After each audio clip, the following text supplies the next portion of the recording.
सबका के opinion channel में जुड़ने के लिए। आजकल मैं देख रहा हूँ सोशल मीडिया में कुछ लोग बहस कर रहे हैं भगवान को लेकर के। उसमें जो नास्तिक लोग हैं, जो अपने एथीस्ट कहते हैं, चाहे वो किसी भी धर्म से बाहर निकले हों, वो कह रहे हैं कि भगवान नहीं है। और कुछ लोग उसमें जो हैं, जो एकदम कट्टर धार्मिक लोग हैं, वो उनके साथ बहस कर रहे हैं नहीं भगवान है। उसके लिए वो तर्क कुतर्क चल रहे हैं कि मैंने यहाँ देखा, मैंने वो देखा। इस बारे में जो वैदिक साहित्य वो क्या कहता है उस पर देखते हैं। जैसे आजकल कठोपनिषद का अध्ययन किया जा रहा है, उसमें ईशावास्योपनिषद है, आपका कठोपनिषद है, ये सब पढ़े हैं। उसमें दिखाया गया है कि भैया जो आप कान सुन रहे हो, जो कान के अंदर जो सुनने की शक्ति है, वो उस परमात्मा की वजह से है। और जो आप बोल रहे हो, अगर ऊपर बोलने वाला उसको शक्ति नहीं बोलने की, तो आदमी बोल नहीं सकता।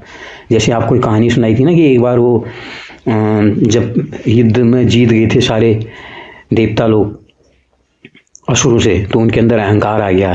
तो फिर ब्रह्मा जी ने उनकी परीक्षा ली की, तो खाली का अहंकार इनके अंदर आ गया, करने वाला कोई अहंकार इनके अंदर आ रहा है।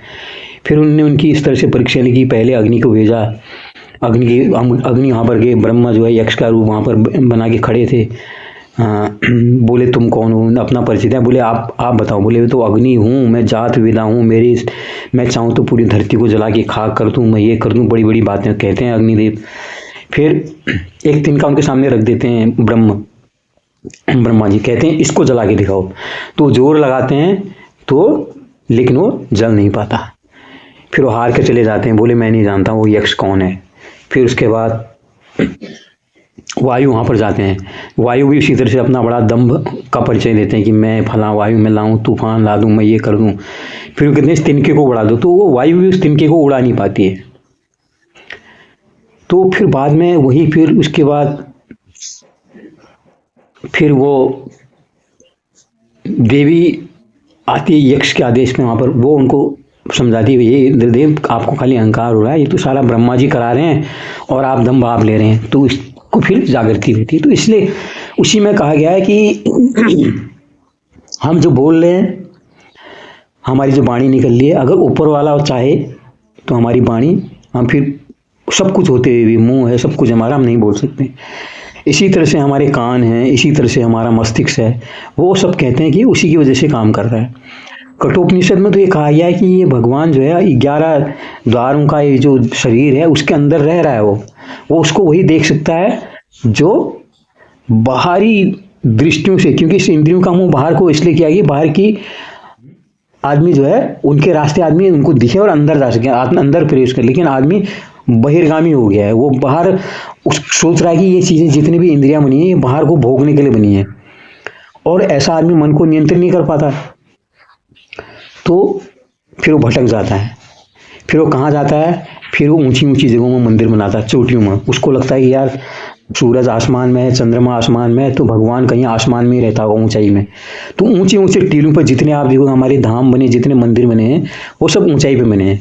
वो इसीलिए कि कहीं भगवान ऊंचाई में तो नहीं रहता।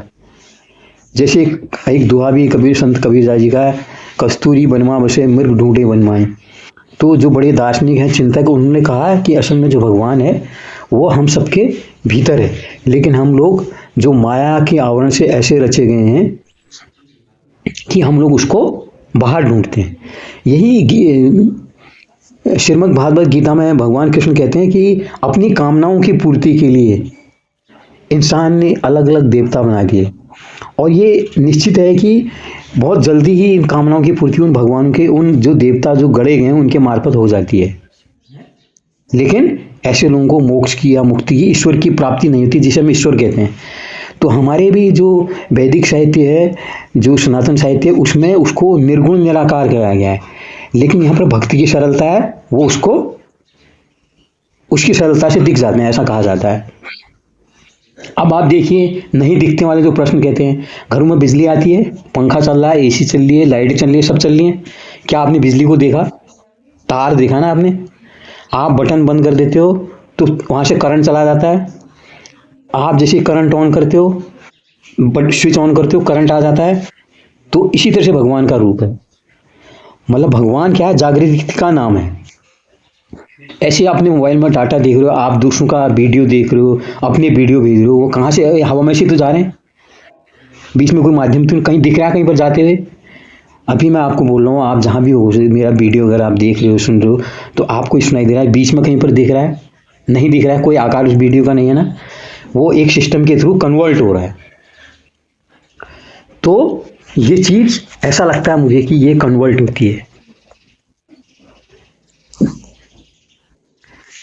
तो अब जिनको, अब जो लोग लगे हैं, जो आत्मज्ञान के मार्ग में हैं, आदमी इनकी खोज में लगा है, एक मूर्ख आदमी जो माया में, भौतिकता में लिपटा हुआ है, वो मंदिर में जा रहा है, मस्जिद में जा रहा है, गुरुद्वारे में जा रहा है, चर्च में जा रहा है, वहाँ पर, क्योंकि उसके मन में बैठाया गया है, किताबों में रखा गया है, एक जनश्रुति चली आई है, उसकी वजह से वहाँ पर उनको ढूंढ रहा है।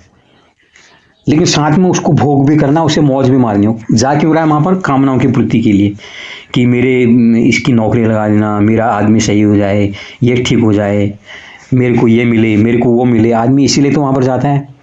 तो जब आप कामनाओं को लेके जाते हो तो आपको भगवान की प्राप्ति नहीं होगी। आप देख ही नहीं सकते, आप कितनी तर्क वितर्क कर लीजिए उस पर, वो दिखेंगे ही नहीं। तो इसलिए गीता में लिखा गया है, निष्काम कर्म करो। जब आपके निष्काम कर्म होंगे तो आपको भगवान की प्राप्ति होगी। जैसे अब तो, जैसे भक्त मीराबाई की हम बात करते हैं, वो तो अभी पैदा हुई ना, उनको तो कहा जाता है उनके परिवार ने जहर दे दिया, लेकिन उनके ऊपर इतने अनुराग, इतनी कृपा हुई कि वो जहर का पीला उन्हें पी लिया और उनको कुछ भी नहीं हुआ। इसका मतलब कोई शक्ति है, हो सकता है मीराबाई ने भगवान को देखा भी हुआ है। जितने भी संत या जो महान ऋषि मुनि हुए, हो सकता है उन्होंने भगवान को देखा हो। लेकिन मुझे एक बार ऐसा लगता है कि जो भगवान की राह में जाता है, जो भगवान को ढूंढता है, जब वो भगवान को पा लेता है ना, उसके अंदर से फिर ये भाव ही खत्म हो जाता है कि मुझे भगवान ढूंढने हैं या मुझे भगवान को के पास जाना है। फिर मुझे लगता है जब वो पा लेता है, जब, क्योंकि फिर वो एकाकार हो जाता है, मर्ज हो जाता है उसी में। जब कोई चीज़ उसी में मर्ज हो जाती है तो फिर द्वैत भाव खत्म हो जाता है। आप देखिए, याद कीजिए, सारा किस्सा क्या है, ये डुअलिज्म के कारण है। जितने भ्रम है, ये जो प्रश्न भी आ रहा है क्या किसने भगवान को देखा है, वो डुअलिज्म या द्वैत भाव है। लेकिन जब आदमी भक्ति में सराबोर है, ढूंढ रहा है, उसकी खोज में लगा हुआ है और अंदर जा रहा है अपने, वो बाहर नहीं देख रहा है फिर। क्योंकि जितना भी वैदिक साहित्य है हमारा, जो अधिकतर ज्ञानी है दुनिया भर के, जो फिलोसोफर हैं, उन्होंने अंदर की बात की है। जब हम अंदर की बात करते हैं, जब हम अंदर जाते हैं, अपने अपने शरीर को हम समझने लगते हैं, अपनी चेतना में, अपनी बुद्धि से, तो हम अपने परमात्मा से मिल जाते हैं। तो फिर जो आदमी का एकाकार हो गया, मर्ज हो गया, विलय हो गया, वो कैसे कहेगा मैंने भगवान को देखा है? क्या कह सकता है? नहीं कह सकता ना। जिस तरह से सारे हिमालयों से नदियाँ निकल निकल के जाती हैं, कहाँ चली जाती हैं? लास्ट में समुद्र में मर्ज हो जाती हैं। लेकिन जब वो समुद्र में मर्ज हो जाती हैं, कौन सा पानी कहेगा मैं किस नदी से निकला, कहाँ से मैं आया?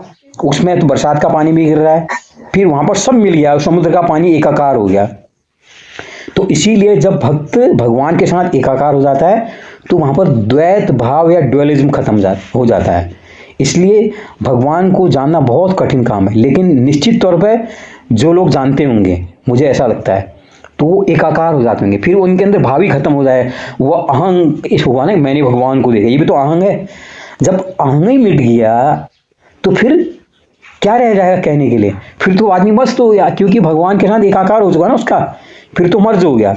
आत्मा का जब परमात्मा में विलय हो गया तो आपको भगवान की प्राप्ति हो गई। तो यही है। कैसी लगी चर्चा? जरूर बताइए, लाइक कीजिए, शेयर कीजिए, सब्सक्राइब कीजिए। नमस्कार, धन्यवाद।